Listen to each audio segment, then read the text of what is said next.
భారతీయ ఛానల్కి స్వాగతం. జై శ్రీరామ్. హర హర మహాదేవ్.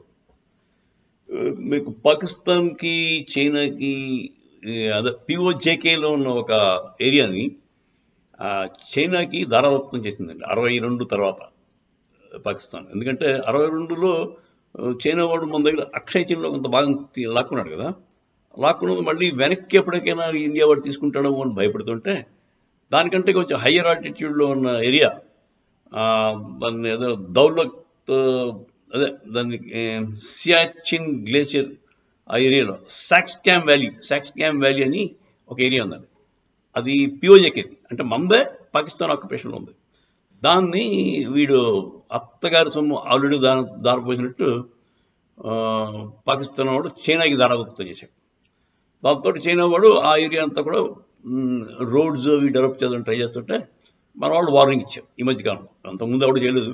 ఈ మధ్యకాలంలో మోదీ గారి గవర్నమెంట్ వచ్చాక నువ్వు అలా చేయకూడదు, అది ఆ ఏరియా మాది, ఎప్పటికైనా మేము లాక్కుంటామని చెప్పి పిఓజేకే మాది అని చెప్పేసి మన వాడు వార్నింగ్ ఇచ్చారు. వాడు పట్టించుకున్నాడా లేదా అన్నది వాడు దాంతో వెంటనే కొంతమంది సోల్జర్స్ని ఆ బార్డర్లో ఎల్ఓసి అంటారు, లైన్ ఆఫ్ యాక్చువల్ కంట్రోల్, అక్కడ మోహరించాడు. చలి ఎక్కువ, ఆల్టిట్యూడ్ ఎక్కువ, అంత కనుక అక్కడ తట్టుకోలేక కొన్నాను మీకు చెప్పాం కదా, వాళ్ళంతా వాళ్ళే వెనక్కి పారిపోయారు. సో ఈ ఏరియాలో మన ఇండియన్ సైడ్ ఉంది కదా, ఎల్ఓసికి ఇండియన్ సైడ్లో మన వాళ్ళు అంటే 10 kilometres, just 10 kilometres from the border ఒక ట్యాంక్ రిపేర్ ఫెసిలిటీని పెట్టించారు. ఆ ట్యాంక్స్ అన్నీ కూడా ఒక 500 ట్యాంక్స్ దాకా మోహరించారు. రిపేర్ ఫెసిలిటీ అని పెట్టి ఆ మోపుతోటి ఒక ట్యాంక్స్ కూడా మోహరించారు. తర్వాత ఏమో మనకి ఈ మధ్య కాలంలో అమేథీలో ఒక ఆర్మ్స్ ఫ్యాక్టరీ, AK-203 మ్యానుఫ్యాక్చర్ చేసే ఫ్యాక్టరీని పెట్టించారు. ఆ ఆర్మ్స్ ఫ్యాక్టరీ ఏంటంటే అది వాళ్ళ రష్యన్ కొలాబరేషన్తో జరిగిందండి. రష్యన్ కొలాబరేషన్ తోటి AK-203 మన ఇండియాలో తయారు చేస్తాం. అంటే మొత్తం టెక్నాలజీ ట్రాన్స్ఫర్ అయింది. దాంతో 203 ఆల్రెడీ ఒక 5,000 మన దగ్గర తయారైనవి మన సోల్జర్స్కి అందించారు. పైగా ఇంపోర్ట్ కూడా చేస్తున్నారు రష్యా నుంచి అవసరమైన ఎమర్జెన్సీ కోసం.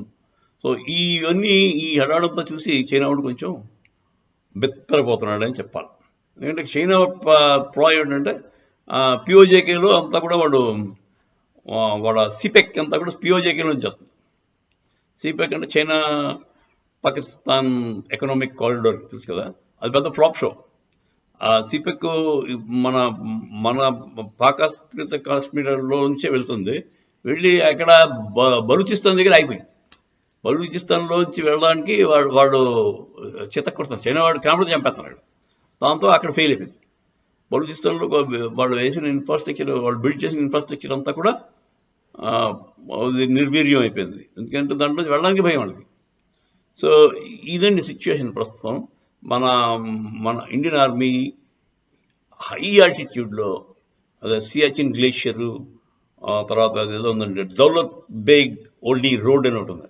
ఆ ఏరియాలో అది 14,000 feet అబవ్ అండి.